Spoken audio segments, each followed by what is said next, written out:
To start things off, let me show you some terms and some basic information about the West Nile virus and Lyme disease. The West Nile virus's definition is an illness that is mosquito-borne, which can lead to encephalitis or meningitis. The Lyme disease definition is a tick-borne disease that is inflammatory, which gives you joint swelling, fever, skin rashes, and sometimes heart or nerve problems. The West Nile virus is found mainly in the provinces here in Canada, because the territories have too cold weather for mosquitoes to thrive there. The Lyme disease is found mainly in the southern parts of Canada, mostly near the border of the United States of America. Both the West Nile virus and Lyme disease, at their worst states, can put you in the hospital. Even though the West Nile virus and Lyme disease are completely different, they both still have many similarities with each other. West Nile virus is a virus, meaning it cannot be fully cured. It can only be treated. There are some ways to treat the West Nile virus. For example, a drug originally meant to treat HIV, AMD 3100, was tried on the West Nile virus and seemed to work on test mice. Other treatments include ribavirin, intravenous immunoglobulin, and alpha interferon.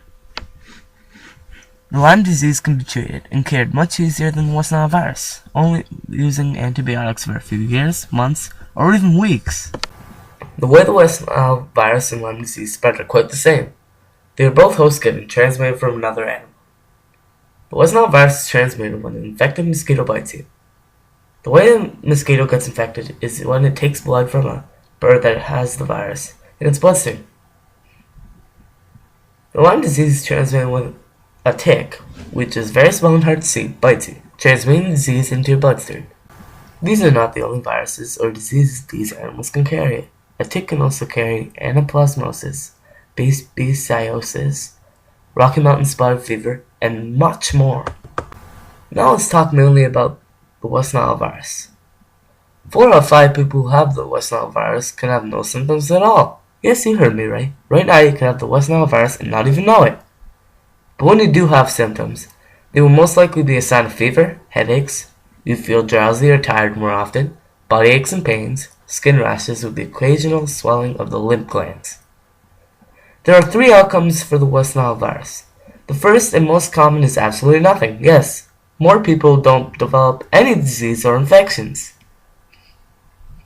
The second outcome, which consists of about 20% of the people with the virus, is developing the West Nile fever. The West Nile fever symptoms consist of fevers, headaches, muscle aches, nausea, vomiting, and sometimes swollen lymph glands or a skin rash on the chest, stomach, and back, which is almost the same symptoms of the Lyme disease. Now to the one that takes less than 1% of the total people who are infected, but is the most deadly. West Nile encephalitis, meningitis, or poliomyelitis. West Nile encephalitis is the inflammation of the brain. West Nile meningitis is the inflammation of the brain's membrane and spinal cord. And West Nile poliomyelitis is the inflammation of the spinal cord. These 3 infections can, and most likely will, put you in the hospital. Now let's take some time to look at some maps of the West Nile virus. First map, the most detailed of 4, the white indicates negative or unknown cases, the red indicates positive cases of the West Nile virus, and the yellow indicates where the virus may have traveled. This map shows that in southern Saskatchewan, mid to southern Manitoba, and the one case in southern Ontario had reported that some people were infected.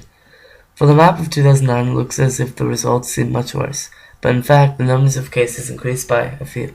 The red means it has a positive case, or cases, and the yellow means no cases. If you look closely at the red parts of the map, you can see parts that are darker red, and that is where the cases are.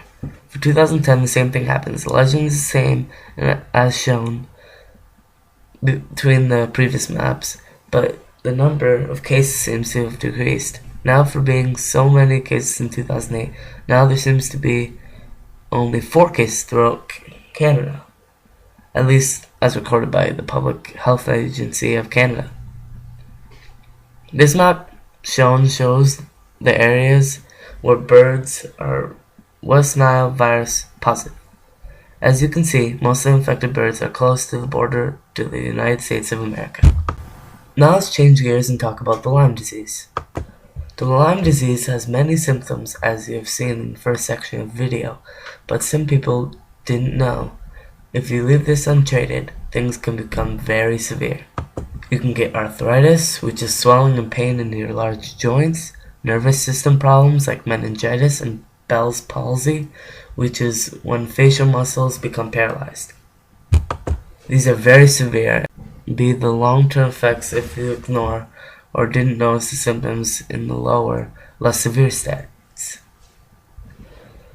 Since the symptoms of the Lyme disease are so similar to symptoms of the West Nile fever and other diseases, it's hard to tell if it's Lyme disease or a different disease. It's easiest to tell when there is a skin rash, like the famous bullseye skin rash, as shown in the picture. Now let's look at some maps of the Lyme disease. This first one shows how the little bit of ticks in Canada from 1991 to 2000, and how they could increase and go farther into Canada by 2020. In the 1991 to 2000 map, it shows the ticks only being in southern Ontario.